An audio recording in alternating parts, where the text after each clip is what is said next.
नमस्कार, कैसे हैं आप सब। आप मेरे चेहरे के स्माइल देख के समझ गए होंगे कि आज किस टॉपिक पे बात होने वाली है। और आप बोर्ड पे भी देख रहे होंगे, लिखा होगा बिहार पुलिस। तो आज हम इसी टॉपिक के बारे में बात करेंगे। बिहार पुलिस के द्वारा, जो बिहार पुलिस के गृह मंत्रालय है, ठीक है, गृह विभाग के द्वारा वैकेंसीज आउट कर दिया गया है, नोटिफिकेशन आ चुके हैं। इसके एग्ज़ाम कब होने वाले हैं, किस तरह एग्ज़ाम कंडक्ट होते हैं और इस एग्ज़ाम को हम कैसे दे सकते हैं और कौन कौन इसमें एलिजिबल होते हैं, उसके बारे में पूरा डिटेल्स से आपको इस वीडियो में देखने को मिलेगा।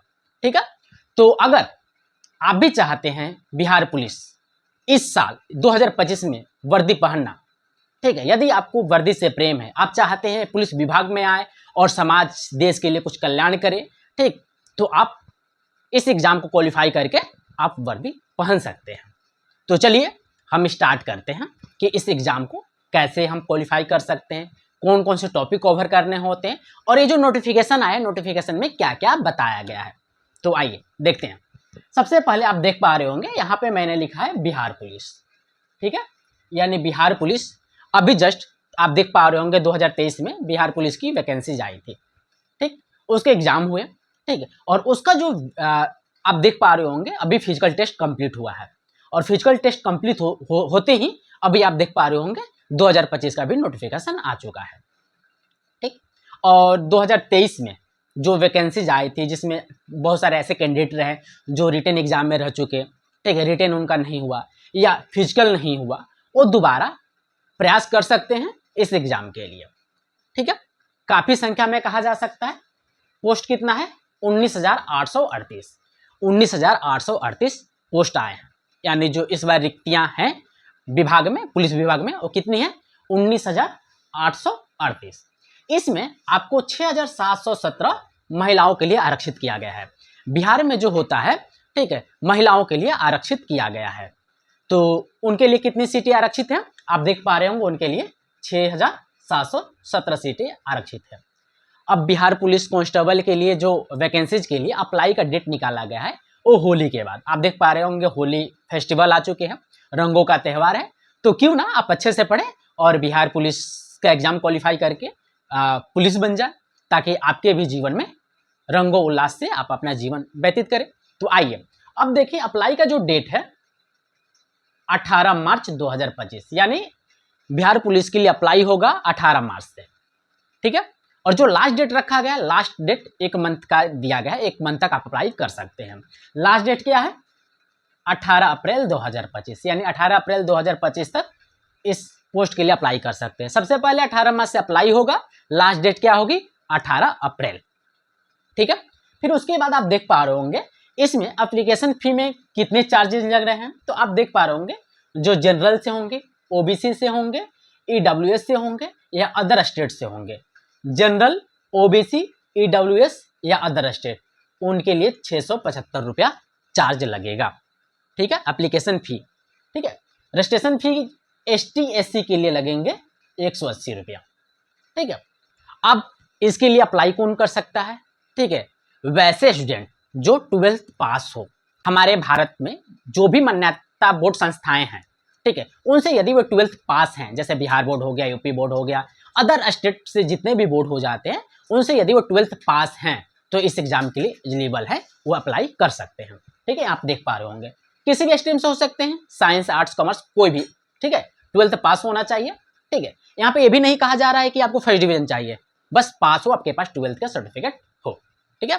फिर उसके बाद आप देखेंगे एज, ये सबसे मैटर करता है। इसमें एज 18 से 25 वर्ष दिया गया है। यदि आपका एज 18 वर्ष का हो, ठीक है, आप 18 वर्ष के हो चुके हैं, ठीक है, और 25 वर्ष के अंदर हैं, तो आप इस एग्जाम को दे पाएंगे। तो ये देखिए, आप एज जनरल के लिए होगा, ठीक है, 18 से 25 जनरल के लिए, ठीक है। एसटी एससी ओबीसी को कुछ आरक्षण दिया जाता है, तो यहाँ पे ओबीसी को 2 वर्ष का छूट मिलेगा। ओबीसी को कितना? 2 वर्ष के लिए। और महिलाओं की, ओबीसी की जो महिला होगी उन्हें 3 वर्ष के लिए। तो यानी यहाँ पे हम कह सकते हैं 18 से 25 जो है ये जनरल के लिए हो गया, ठीक है। ओबीसी की से जो होंगे उनको 28 से 27 वर्ष मिल जाएगा, 25 में 2 जोड़ेंगे 27 हो जाएगा। और जो ओबीसी की फीमेल होंगी उनके लिए 18 से 28 वर्ष, उन्हें 3 वर्ष की छूट मिल जाती है, ठीक है। एसटी या SC से होंगे या ट्रांसजेंडर्स, उनके लिए 18 से 30 वर्ष, उनके लिए 5 वर्ष का छूट मिल जाता है। ठीक है, हाँ समझ पाएंगे। जनरल के लिए 18 से 25 वर्ष, ठीक है।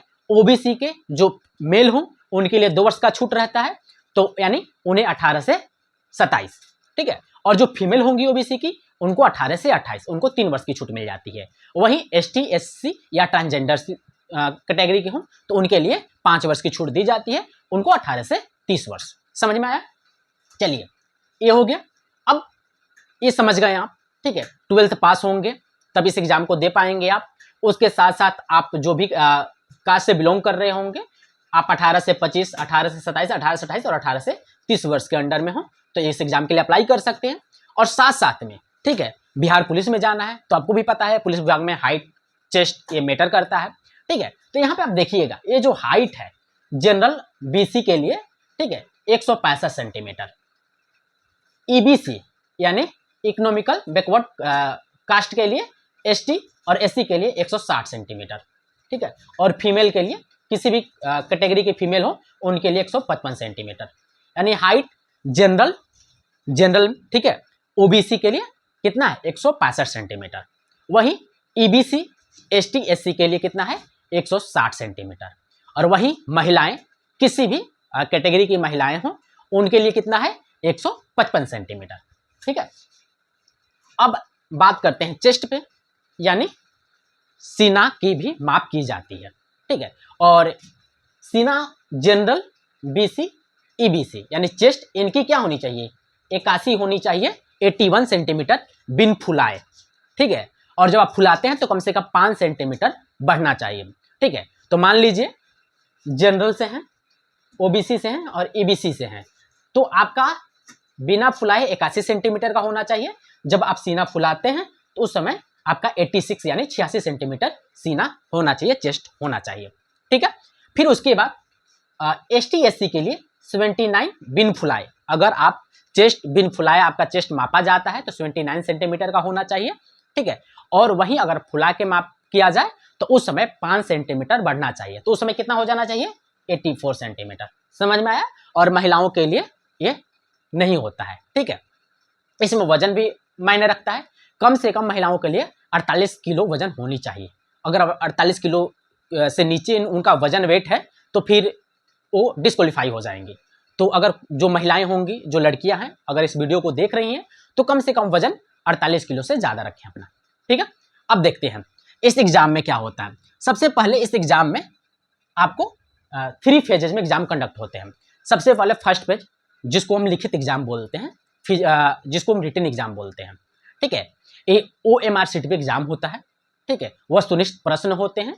अब आयोग के द्वारा ये भी बताया जा रहा है नोटिफिकेशन में कि ये जो एग्जाम है, ठीक है, एक से अधिक पाली में यानी एक से अधिक शिफ्ट में इस एग्जाम को कंडक्ट कराया जा सकता है। और जो कटअप तैयार किए जाएंगे वो नॉर्मलाइजेशन मेथड से, यानी इक्वी परसेंटाइल मेथड यहाँ पे उपयोग किया जाएगा, ठीक है। तो यानी एक से अधिक शिफ्ट में एग्जाम होंगे, उसके साथ साथ सभी शिफ्ट के क्वेश्चन भी अलग अलग हो सकते हैं, ठीक है। आयोग के द्वारा बताया जा रहा है, जब एग्जाम होंगे उस समय आपको पता चल जाएगा, ठीक है। फिर उसके बाद क्या होता है, इसमें आप देखेंगे प्रथम चरण यानी जो लिखित एग्जाम है, इसमें आपको Hindi, English, math, social science, ठीक है। फिर उसके बाद जनरल नॉलेज एवं करंट अफेयर्स, जितने समसामयिकी मामले से संबंधित वस्तुनिष्ठ प्रश्न होंगे उनसे प्रश्न पूछा जाएगा। 100 प्रश्न होंगे, इन सभी से मिलाकर कितने प्रश्न पूछे जाएंगे, प्रश्नों की संख्या क्या होगी 100 होगी, ठीक है। एक क्वेश्चन सही करने पर आपको 1 नंबर मिलेंगे, 100 क्वेश्चन पे 100 नंबर, यानी 100 मार्क्स के एग्जाम होगा। समय आपको दी जाएगी 2 आवर्स की, 2 घंटे की समय होगी। और ये जितने भी क्वेश्चन पूछे जाएंगे, Hindi, English, math, social science, general knowledge, ठीक है, करंट अफेयर्स, ये सभी क्या होंगे 10th लेवल का होगा, ठीक है। जैसे बिहार बोर्ड, ये आपके जो एग्जाम हो रहे हैं बिहार पुलिस के एग्जाम हो रहे हैं, तो बिहार बोर्ड से रिलेटेड हो सकता है या किसी अदर स्टेट से रिलेटेड जो 10वीं की सिलेबस होती है उसी के अनुसार आपसे क्वेश्चन पूछा जाएगा। तो यानी कहने का मतलब हो गया 12th पे एग्जाम हो रहा है तो यानी आप NCERT बेहतर तरीके से 6 से 12 तक पढ़ लेते हैं, या बेहतर तरीके से 10th की जो NCERT है, जो आपके जैसे बिहार से बिलोंग कर रहे हैं तो बिहार बोर्ड की जो भी आपकी सिलेबस है 10th की, मैथ हो, इंग्लिश हो, ठीक है, हिंदी हो, वो अगर बेहतर तरीके से पढ़ लेते हैं, सोशल साइंस, तो आप अच्छा स्कोर कर सकते हैं। लिखित परीक्षा जिनके भी 30% से ज़्यादा आएंगे, ठीक है, वही पास माने जाएंगे। यदि 30% से कम है तो आप डिस्क्वालीफाई हो जाएंगे। और यहाँ पे कट ऑफ भी मायने रखता है, मेरिट भी मायने रखता है। मान लीजिए 19,838 सीट है, जिसमें से 6,717 महिलाओं के लिए आरक्षित है। तो यदि 19,838 जो सीट है, ठीक है, अब इसमें क्या होगा, इसके 5 गुना रिजल्ट दिया जाएगा आपके रिटन एग्जाम में। उन्हें फिजिकल के लिए बुलाया जाएगा, आपको द्वितीय चरण यानी जो सेकेंड फेज होगा उसके लिए बुलाया जाएगा, जिसकी शारीरिक दक्षता परीक्षण यानी पीईटी बोला जाता है जिसे, ठीक है। यानी 5 गुना, यानी कि मान के चल सकते हैं अगर 19,000 सीट है, 19,838, तो इसी तौर पे 20,000 मान लेते हैं, ठीक है। 20 में 5 से आप गुना कीजिए, ठीक है, तो आपके लगभग 1 लाख हो जा रहे हैं, लगभग 1 लाख से थोड़ा सा कम ही होगा, क्योंकि यहाँ पे 19,838 सीट है। हाँ, ये सीट अभी निर्धारित नहीं किया कि इतना ही है, आगे आने वाले समय में बढ़ भी सकते हैं, लेकिन अभी जब आप तैयारी करेंगे तो इतना सीट को टारगेट मान के तैयारी कर सकते हैं। सीट बढ़ते रहते हैं, ठीक है, एग्जाम तक कुछ ना कुछ सीट बढ़ेंगे, ठीक है। तो मान के चलिए 1 लाख जो कैंडिडेट होंगे वो क्या करेंगे, फिजिकल देंगे।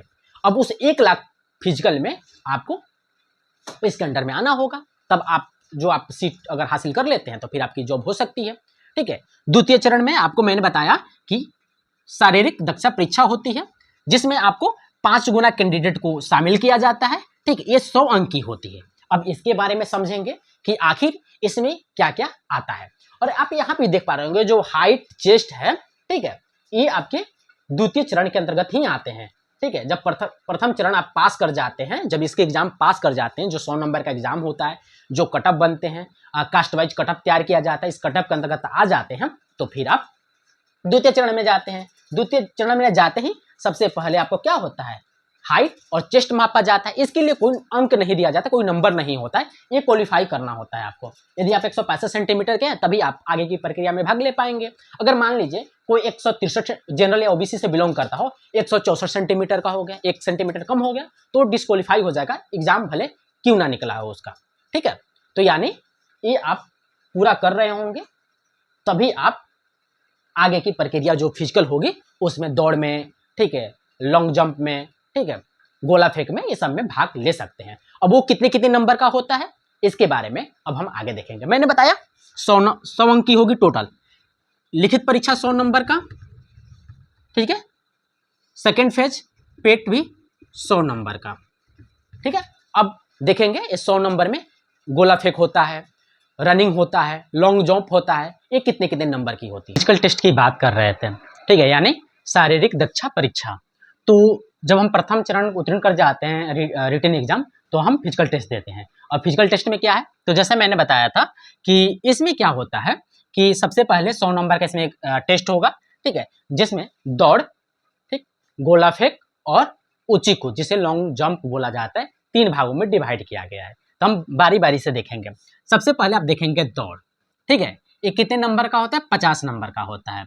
सभी कोटि के पुरुषों के लिए, यानी जितने भी मेल होंगे, किसी भी कैटेगरी से बिलोंग कर रहे हो, ठीक है, उनको क्या करना होता है, उन्हें 6 मिनट का समय दिया जाता है, जिसमें उन्हें 1.6 किलोमीटर 6 मिनट में पूरा करना होता है। यानी 1.6 किलोमीटर इन 6 मिनट, यानी 6 मिनट में उनको 1.6 मीटर दौड़ पूरी करनी होती है।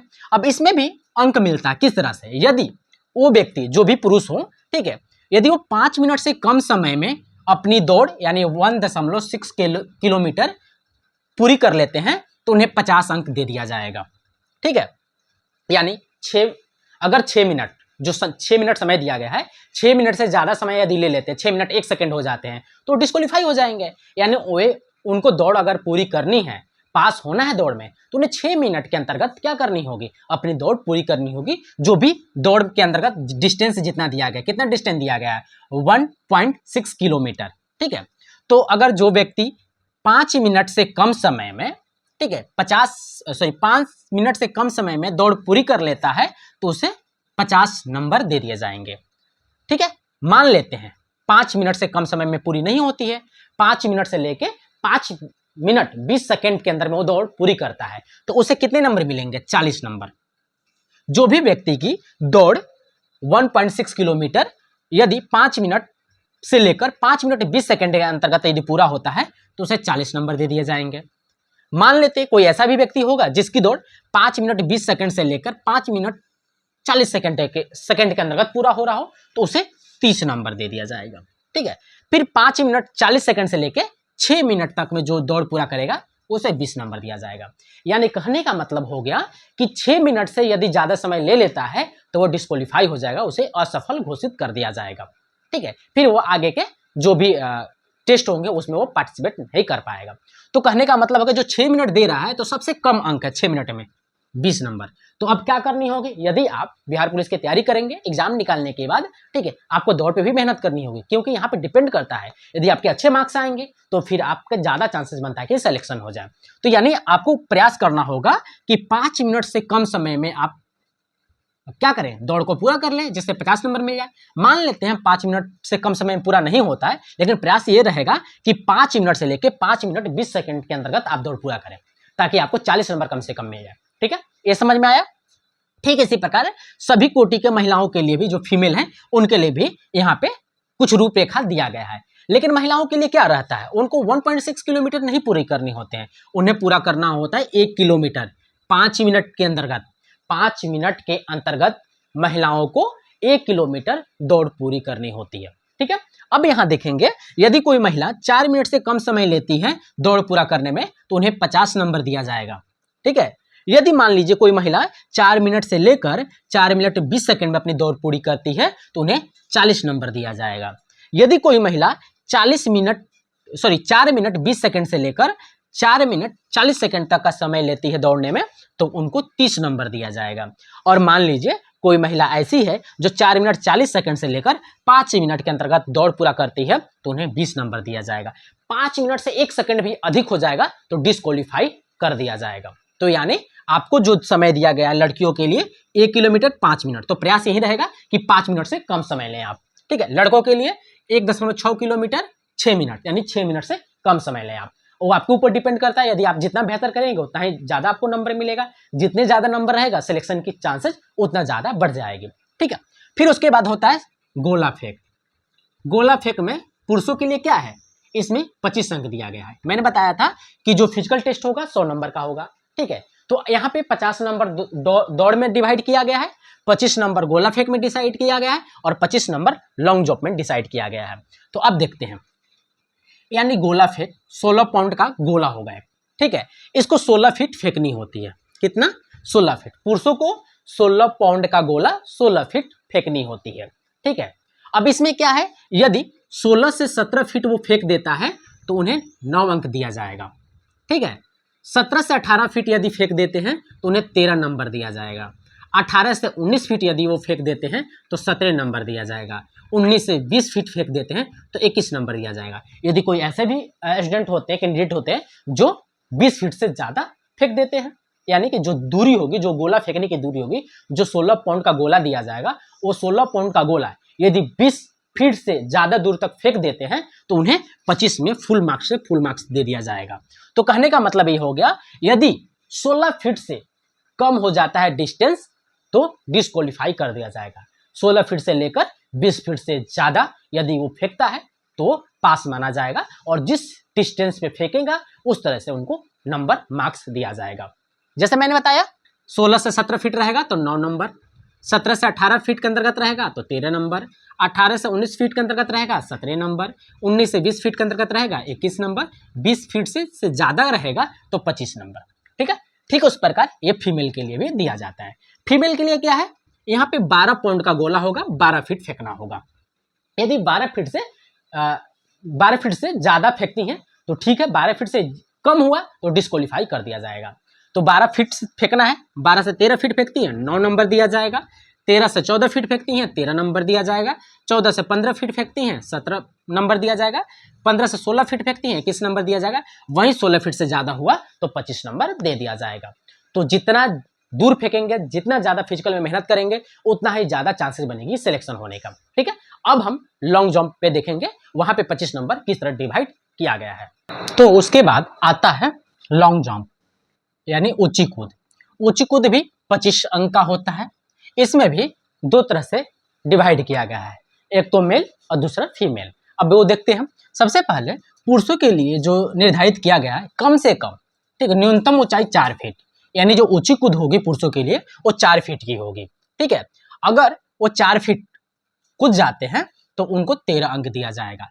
4 फीट से लेकर 4 इंच तक, यानी 4 फीट 4 इंच तक यदि वो कूद जाते हैं तो उन्हें 17 नंबर दिया जाएगा। 4 फीट से लेकर 8 इंच तक यदि वो कूद जाते हैं तो उन्हें 21 नंबर दिया जाएगा। वहीं 5 फीट या 5 फीट से अधिक वो कूद जाते हैं तो उन्हें 25 नंबर दिया जाएगा। इस तरह से नंबर डिवाइड किया गया है। वही अब देखते हैं फीमेल में, यानी फीमेल में न्यूनतम ऊंचाई कितना रखा गया है, 3 फीट रखा गया है। अगर कोई भी लड़कियां 3 फीट तक कूद जाती हैं तो उन्हें 13 अंक दिया जाएगा। 3 फीट से लेकर 3 फीट 4 इंच तक कूदती हैं तो 17 नंबर दिया जाएगा।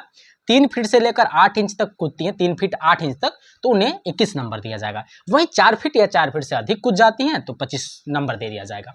ये रहा। ठीक है, तो हमने देखा कि जो फिजिकल होता है, फिजिकल में आपने देखा कि सबसे पहले दौड़, ठीक है, फिर उसके बाद आपका आया गोला फेंक, फिर उसके बाद आया ऊंची कूद लॉन्ग जंप। ठीक है, ये आपके टोटल हो गए 100 नंबर का। इतना ध्यान रखिएगा कि जो रिटन एग्जाम होगा, ठीक है, जब मेधा सूची तैयार की जाती है यानी मेरिट तैयार की जाती है, उसमें उसका नंबर ऐड नहीं किया जाता है। वो सिर्फ क्वालिफाइंग होता है। कौन सा? जो फर्स्ट पेपर हमारा होगा फिजिकल बोल रहा हूँ, रिटन एग्जाम, जो हमारा रिटन एग्जाम होगा, ठीक है, तो रिटन एग्जाम क्या होगा, सिर्फ क्वालिफाई होगा। ठीक है, यानी 5 गुने विद्यार्थी को क्या किया जाएगा, रिटन एग्जाम पास कराया जाएगा, जितनी सीट होगी उतना। ठीक है, यानी मैंने बताया था 19,000 के आसपास में सीट है।